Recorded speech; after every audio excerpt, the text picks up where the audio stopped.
El tesoro de David, por Charles Spurgeon. Salmo número 53. Título: Al músico principal. Si el dirigente del coro tiene el privilegio de cantar los jubileos de la gracia divina, no por el 119 debe desdeñar el canto de las miserias de la depravación humana.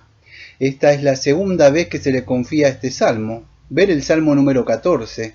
Y por tanto tiene que tener más cuidado al cantarlo. Sobre Maalat. La palabra Maalat al parecer significa, en algunas formas de la misma, enfermedad. Y verdaderamente este salmo es el canto de la enfermedad del hombre. La mancha mortal hereditaria del pecado no es una copia del Salmo 14 enmendada y revisada por mano extraña, es otra edición por el mismo autor, que pone énfasis en ciertas partes y vuelve a escribirlas con otro propósito. Tema: la naturaleza malvada del hombre se presenta aquí ante nuestra vista por segunda vez y casi en las mismas palabras inspiradas. Las repeticiones no son innecesarias. Somos lentos en aprender y hemos de ir línea tras línea. David, después de una larga vida, halló que los hombres no eran mejores entonces de lo que eran en su juventud. Nos comentaba Charles Spurgeon. Probablemente los dos salmos se refieren a periodos distintos. El 14 a la parte anterior del mundo o a la historia judía. El 53 a un periodo posterior, quizás entonces aún en el futuro. El Señor, por medio de Cristo, se dice frecuentemente que mira al mundo para ver cuál es su condición. Y siempre con el mismo resultado: toda carne se había corrompido por su camino. En los días de Noé, y cuando el Hijo del Hombre venga, de nuevo se insinúa que no va a hallar casi fe en la tierra. Los dos salmos también se aplican a personas diferentes. Nos comentaba R. Ryland en Los Salmos Restaurados del Mesías. El estado de la tierra deberíamos sentirlo profundamente. El mundo postrado en la maldad debería ocupar gran parte de nuestros pensamientos. La culpa enorme, la contaminación inconcebible, el ateísmo provocador de esta provincia caída del dominio de Dios podría ser un tema para nuestra meditación incesante y luctuosa. Para hacer más hincapié en ello e impresión en nosotros, pues el Salmo repite lo que ya ha cantado en el Salmo 14. Nos comentaba Andrew A. Bonner. Este salmo es una variación del Salmo 14. En cada uno de estos salmos ocurre 7 veces el nombre de Dios. En el Salmo 14 es 3 veces Elohim y 4 veces Jehová. En el salmo presente es 7 veces Elohim. Nos comentaba Christopher Wordsworth. 1. El hecho del pecado. Dios es un testigo del mismo. 2. La culpa del pecado es iniquidad. Versículo 1 al 4. 3. La fuente del pecado. ¿Por qué son tan malos los hombres? 4. La locura del pecado. Es un necio el que alberga pensamientos tan corruptos. 5. La inmundicia del pecado. A pesar de toda la descendencia que pretenden los pecadores orgullosos, es cierto que la maldad es lo más nefasto del mundo. 6. El fruto del pecado. Ved hasta qué grado de barbaridad lleva finalmente a los hombres. 7. El temor y la vergüenza que siguen al pecado. Versículo número 5. Nos comentaba Matthew Henry. Versículo número 1. Dice el necio en su corazón: no hay Dios. Y esto es lo que hace un necio. El ser un necio le hace hablar conforme a su naturaleza. El ser un gran necio le hace meterse en un gran tema y llegar a una conclusión disparatada.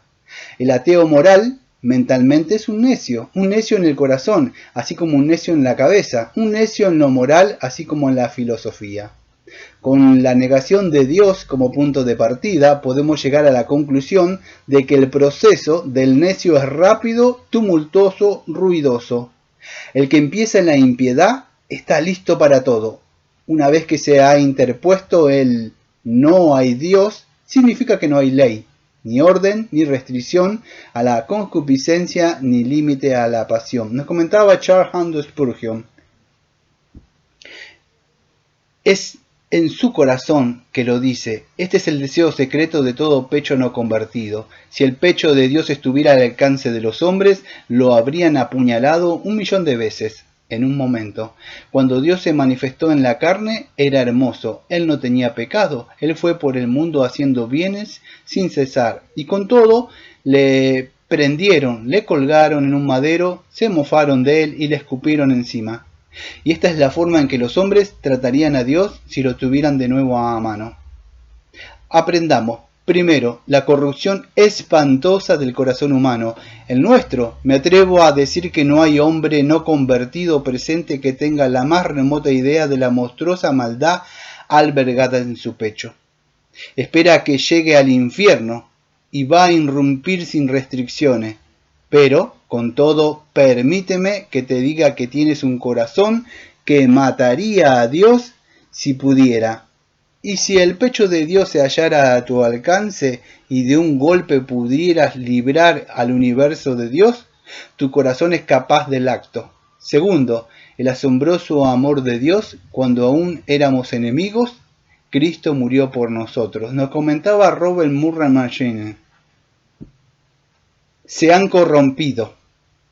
Es inútil hacerles el cumplimiento de decir que son sinceros al dudar y pensar, pues lo que son es corruptos. Se considera y trata el ateísmo hoy en día con guantes de cabritilla.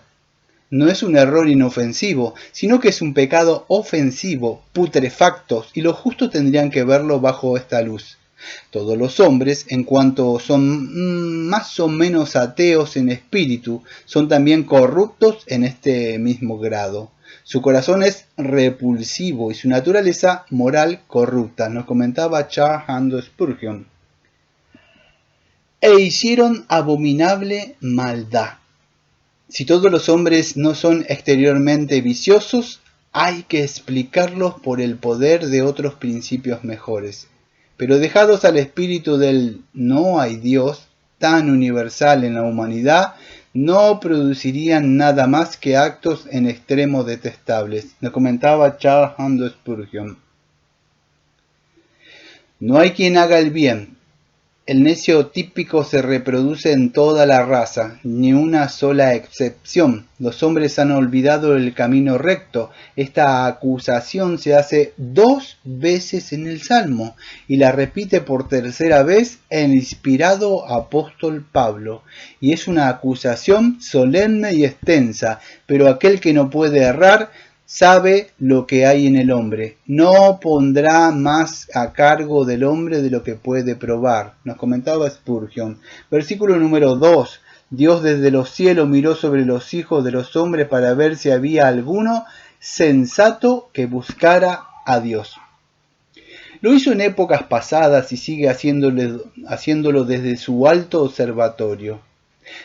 Si hubiera habido un hombre entendido, un verdadero amante de su Dios, el ojo divino lo habría descubierto.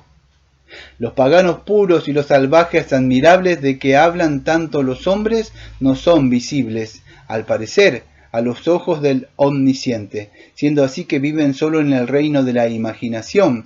El Señor no buscaba grandes gracias, sino solo sinceridad y deseo recto, pero no pudo hallarlos.